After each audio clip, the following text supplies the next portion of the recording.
Hi, this is Frank Rositas. This is my week 1 video submission for FTT 122, Introduction to Ammunition and Basic Ballistics. Today's date is March 12th, 2025.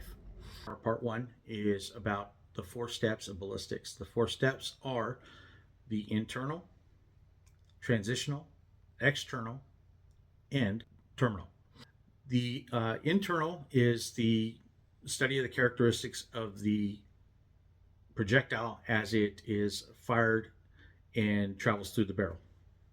Things that can affect this are bad primer, bad propellant, and any flaws in the barrel itself.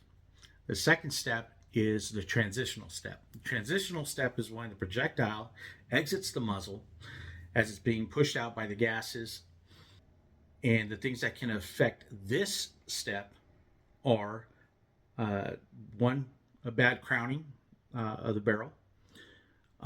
Also could be the muzzle brakes. It could be any kind of suppressors, anything that would affect the gases as they escape, or anything that can cause them to not escape correctly. And those would affect the velocity and the trajectory of the projectile. The next step is external, while the projectile is in flight.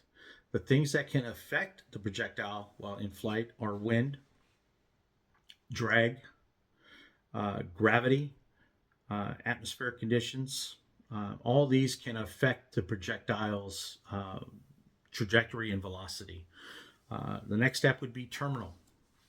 This terminal step is when the projectile hits the target, and the things that can affect the terminal portion would be the angle of impact, and of course the target composition, what the target is made of. So during my external or my outside research, I found quite a few articles.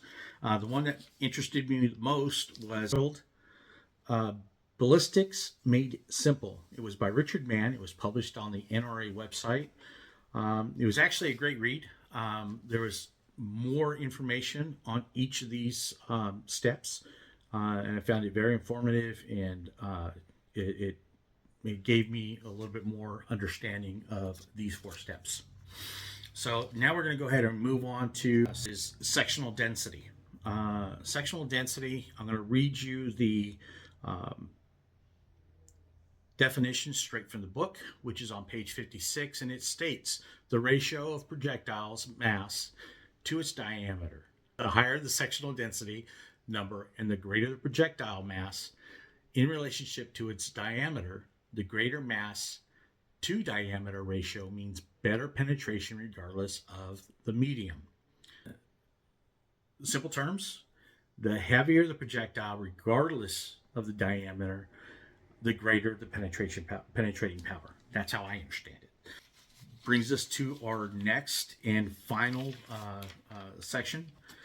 It's important to understand. So a centrid or frittage is a process of heating the powder without liquefying.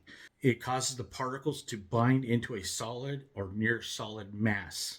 Centrid metal powder, it is used to make breeching rounds, to break locks, hinges, things like that.